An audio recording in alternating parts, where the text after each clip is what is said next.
The other game, you saw Jayden Daniels coming out party. Now, this is a 1 o'clock game against the Bengals on a Sunday. Okay. You'd probably look at the highlights and go, all right, Commanders, go get them. All right, little spunky guys there. Jayden Daniels, yeah, that's right. Yeah, LSU. In fact, that you had LSU versus LSU. It was Joe Burrow against Jayden Daniels, and they were both great. In fact, here's Dan Quinn, the coach of the Commanders, talking about his quarterback. He's a really cool customer, and he's got real poise about him. I thought going in, we knew the importance of the ball and the decision making for that. We just couldn't give them short fields and chances to go. So his ability to know when to, when not to, when to make a play with his legs. I thought we've seen a lot of this at practice, and now it's carrying over into the games where the decision making, sliding, going, taking your shot. But I thought it was a really strong performance tonight by him. He did take a pop. He took one big hit, and I'm going, you've got to learn this in college. But other than that, I mean, he's fun to watch. And I've said it before that, you can see some RG3 in him, and hopefully he doesn't run the way RG3 did, taking on contact. But he's fun. Terry McLaurin is the Rod Tidwell. If you're a fan of Jerry Maguire and Cuba Gooding Jr. III's role there, it's almost like Terry McLaurin. You watch him and you go, okay, all right.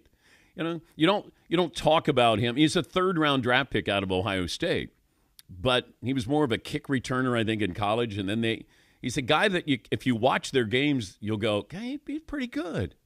And so we liken him to Rod Tidwell, Cuba Gooding's character with Jerry Maguire. He was fun last night.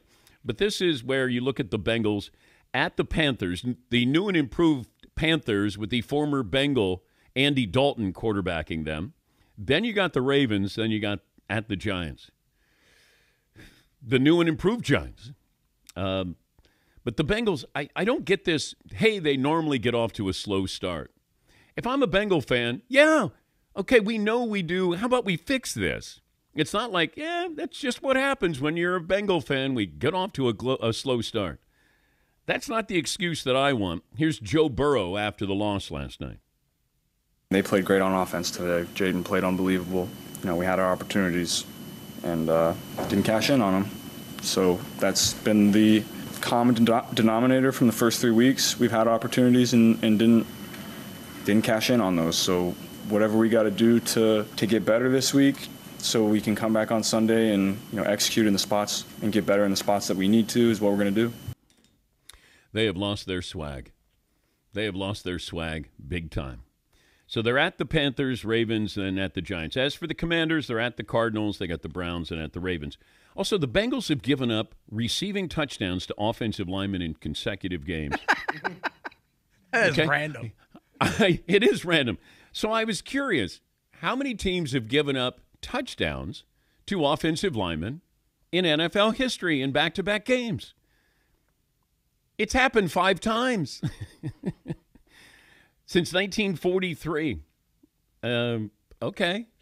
That might be, if I'm the Bengals defensive coordinator, I might go, hey, let's keep an eye on that tackle here down by the goal line. Chances are they've spotted our weakness in our defense. Yes, Paulie. That's what I thought things were going well for the Commanders. When you could call a play for a tackle, that means you're pretty comfortable how the game is going. What's the poll question first hour? And then we'll have Saquon Barkley joining us coming up. I would start my football team with ... Okay. Brock Purdy, obviously. Jalen Hurts, Justin Herbert, Joe Burrow, Jayden Daniels.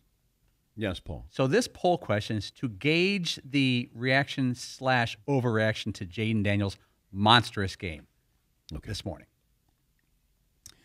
I would just ask the following. If you could redraft this draft, would the Bears want Jayden Daniels instead of Caleb Williams? I'd be curious about. I know we're only 3 games in, but this is how we overreact to a situation like this. Jayden Daniels looks a little further along than Caleb Williams, but it's only 3 games. I get that, but this is how we approach things. Of let's overreact. Jayden Daniels, he's going to be now he is the favorite for the offensive rookie of the year. Then it's Malik Neighbors, Marvin Harrison Jr. III, then Caleb Williams. Yes, Seton. Jayden Daniels not being asked to throw the ball 150 times a game is making him look a lot better than Caleb Williams is right now. Okay. Well, it feels like Caleb's trying to make something happen behind an offensive line that's not very good. But we're seeing the Commanders control the ball. Like, they have these extended drives that result in either touchdowns or field goals. They did this against the Giants. They did this against the Bengals. The only time they were stopped, they would kneel down, at the end of the half or at the end of the game. That's the only way you stop them. Yes, Marv. And I think Cliff Kingsbury is a big part of Jayden Daniels' success because he plays to his strengths. And he comes from a college football background, so he helps him out. I just never understand, he's playing a college system. Well, yeah, why not? Yeah, it was nice that I think it was one of those, that's right. That's where Cliff ended up. And, if it works out, great. So far it has. In 3 career starts, Jayden Daniels has 2 games where his team scored on every drive. Every drive. Now, you take away kneel downs, every drive. Tom Brady had 1 game in his career, over 300 starts. Drew Brees, 1 game like this in 286 career starts. Aaron Rodgers, 1 game in 227 career starts. Patrick Mahomes, no such games in so far 99 starts. He's doing some pretty amazing things here, and I know it's a small sample size, but it was fun to watch him last night. I still go back to the teams that lost. With Jacksonville, you're going, how does this end? And then Cincinnati, 0-3, and here we go again. They have way too much talent. If I would have said to you that Joe Burrow is going to have his numbers last night, Jamar Chase is going to have his numbers, you'd go, all right, they're playing at home. They're going to win this game. The defense is the issue. If I'm looking at that, the defense has not been good.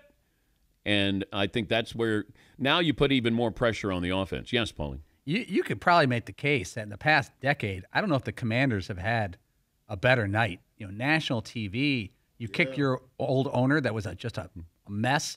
What was that, a year and a half ago? They had Daniel Snyder. I mean, they don't have very many good days down there Washington with football, and it just feels great. Yeah, it does. Yeah. And it just feels like they're kind of getting out from underneath that dark cloud.